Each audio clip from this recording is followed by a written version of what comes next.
Bonjour à tous et à tous. Aujourd'hui, je vais démontrer le théorème de Fermat en utilisant le calcul pseudo-différentiel et avec une très grande facilité. Je fais un petit rappel sur le calcul pseudo-différentiel.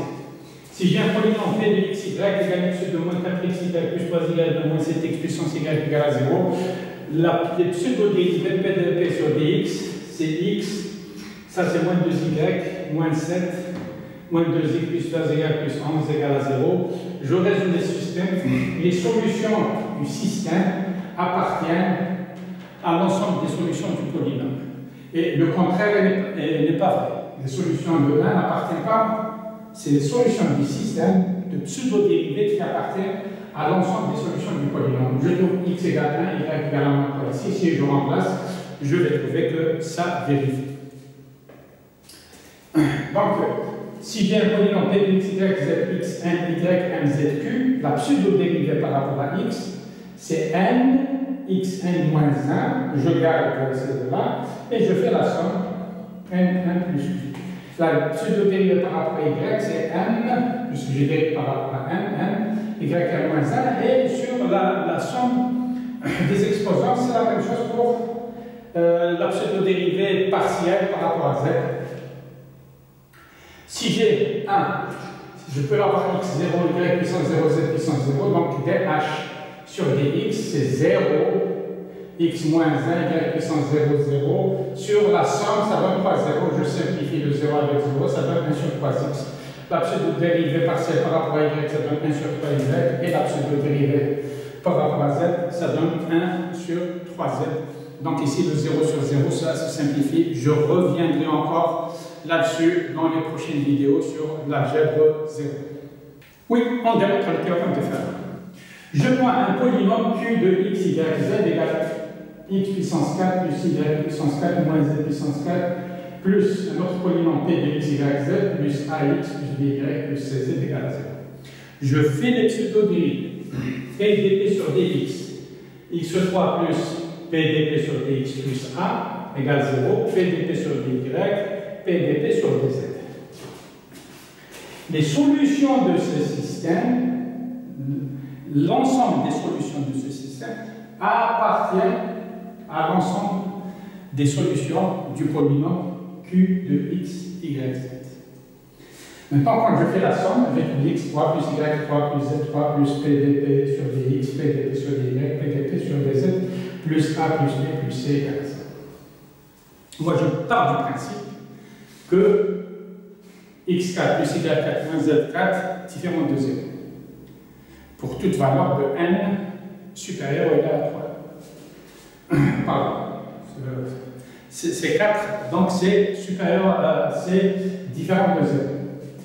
x3 plus y3 moins z3, c'est la même chose, c'est différent de 0, on le sait. Donc je pars de quelque chose que je connais, qui est fait. Donc ça veut dire, si ça est différent de 0, ça c'est différent de 0.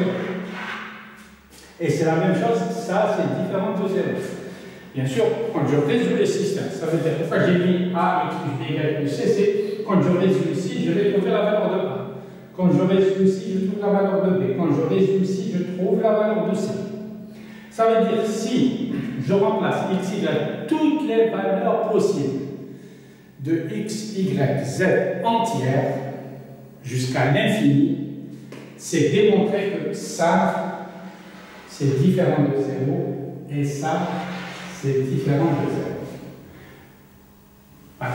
Maintenant, si je fais un changement de valeur, parce que ici, je prends, au lieu de x, je vais prendre grand x puissance 1. Voilà, je prends petit x égale grand x puissance 1, petit y égale grand y puissance 1, petit z égale z puissance 1. Les valeurs de x, ceux-là déjà, je les ai calculées avant. C'est-à-dire que j'ai trouvé les valeurs de a, b et c. Donc ça veut dire 3z, ça c'est différent de z de 0. Et c'est la même chose. Ça, j'aurai, si je mets x égale n, donc j'aurai x puissance 4n, plus y puissance 4n, moins z puissance 4n. Bien sûr, 3n c'est différent de 0, et 4n c'est différent de 0. Ça c'est différent de 0, donc ça c'est différent de 0, et ça c'est différent de 0. Mais, avec les pseudo-dérivés, si j'ai ici x puissance 3n, ici je vais avoir x grand Y puissance 3n plus 1 plus grand Y puissance 3n plus 1 moins grand Z puissance 3n plus 1. Bien sûr, plus la suite, plus P de x, y, z, A grand X plus B grand Y plus C grand Z. Donc, et ça, on sait que c'est tout le temps différent de 0. Ça veut dire que x puissance 3n plus 1 plus y puissance 3n plus 1 moins z puissance 3n plus 1 est différent de 0. Ça veut dire, je viens de démontrer que c'est différent pour 3n plus 1. Donc, si c'est différent pour 3, ça veut dire que c'est différent pour 3 plus 3n, ça c'est démontré. Mais aussi, c'est différent de. Avec 3n plus 1, c'est différent de 0. Maintenant, je vais refaire la même chose. J'ai ici, je vais mettre au lieu de 4, je vais mettre 5. Donc ici, je vais avoir 4. Ici, je vais avoir 4. C'est la même chose. Petit x égale à grand X puissance 1, donc j'aurai 4n. Ça veut dire qu'il est vérifié pour 4n. Et c'est vérifié pour 4n. La même chose, 4n, j'aurai 4n plus 1. Donc vérifié pour 3n plus 1, vérifié pour 4n plus 1. La suite, c'est facile. Par exemple, 5. Je sais que c'est vérifié pour 6. Donc je vais prendre 6. 6.